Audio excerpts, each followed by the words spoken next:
everybody from the Grand Canyon. So on this video, we're going to be doing a beginner's hike into the Grand Canyon with All-Star Grand Canyon Tour. So I hope you guys enjoy it. Come along, drink some water.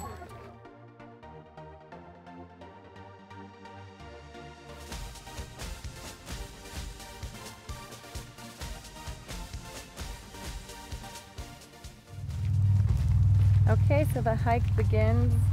I've got my awesome new fanny pack, all this good stuff, and we are heading down. And I have a walking stick, which you'll see later. So here's the trail we're gonna go on. It means Upside Down Mountain, which is what the Grand Canyon is named. And now we're gonna do a quick pan. You can probably see some of these mules over here. So people take them down for the night, stay at Phantom Ranch, and then come back up. Okay, so we're starting our hike down 0.8 miles. The hardest part going down is going to be at the beginning, same going up. And because of the higher elevation, you're at 7,000 feet, you want to go slow and steady and stay super hydrated. And I also have a walking stick, which I'm going to dig in for grip and make sure that you stay safe. So here we go. So look at these views as we go down. It's just beautiful, like everywhere you want to stop is so scenic, but watch out for the mule poop. So now we're heading to the difficult part. So there are 9 switchbacks. So this is where you want to be really careful, and you can see all the way down there are people. We got to check out Mom's cool outfit.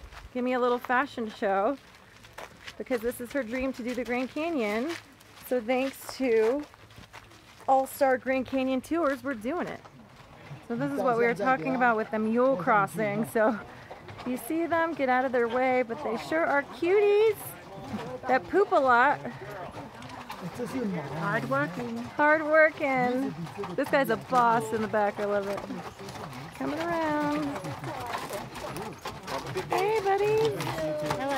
Hello. Aww. Oh, it looks down there with them. Weaving like a labyrinth.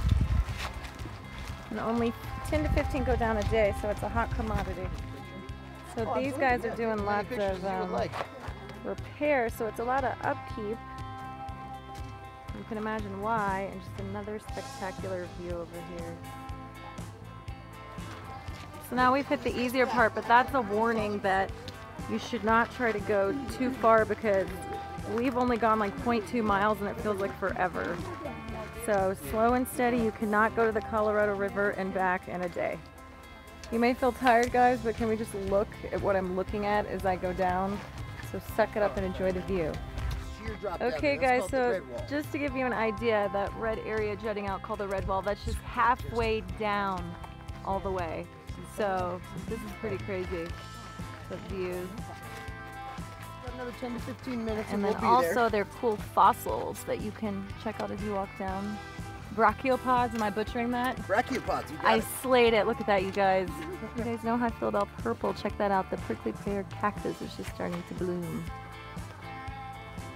And once again, you just have to, the whole time you're going down, just remember to turn to the left, because the views just keep changing.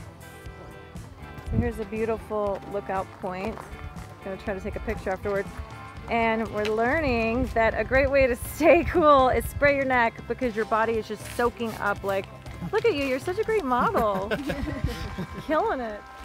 So our final destination is Ooh-Aah Point, where you can see the mules again. And just to note, that's pretty dangerous, but I'm sure she's getting some sweet pics. And here we are. So if you're looking for that Instagram photo shoot, you're going to get it at Ooh-Aah Point. And I'm about to get mine. It's funny, you can see where the trail just continues all the way to the bottom from here. So this is like the money spot to get your shots, but be careful.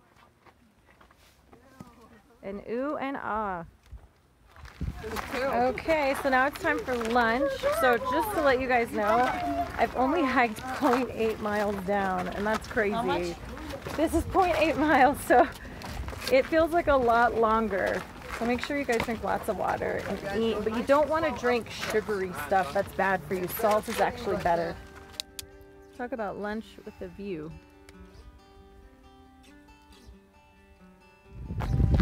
Okay, remember, if you go down, you got to go back up. So you want to go really slow on the way up. Drink lots of water. Something else that Jason just told me is that if you're in the sun versus the shade, it's a difference of like 15 degrees. So if you're feeling really overheated, go sit in the shade. You'll be surprised how quickly you cool off. Okay guys, so now we're at the bottom going back to the switchbacks, and it's so cool to see the people. They look like ants just on like a little ant farm going up and up and carrying things. But sadly that means I have to do it too. But this is cool. Before you do the switchbacks, this is called the air conditioning. It's like if you lean against, oh, crazy bug. If you lean against these rocks, like it's super cool. So take a breather before you go up. You don't have to win any races, people. Right down there's Mom, making her way. 70 going on 30. Okay, so we drove to another great viewpoint, and these are two of the most famous rock formations. So it is the, say it, Mom? Sinking battleship and the submarine. There you go. And then over here, hopefully you guys can see this. So way, I'm going to try to zoom, but that's the Colorado River, and so those are the rapids, and that looks small, but it is very intense when you get down there. So this is pretty cool. So way we're looking at like this cliff here, and if you see that little mound next to it, that's actually like 100 miles away, and that's in Utah. So just, it's so expansive. So if you don't want to hike and you just want great views, go to Lupine Points. I mean, it's so good that it's inspiring. Artistry right here. You sneak over to the side, no railings, and you just see everything. Beautiful. So where you see the river there is about 3 miles, and then if you go all the way down, 2,000 feet, so don't go down. Alright guys, well I hope you enjoyed this tour of the Grand Canyon and my day spent sightseeing and hiking. See you next time.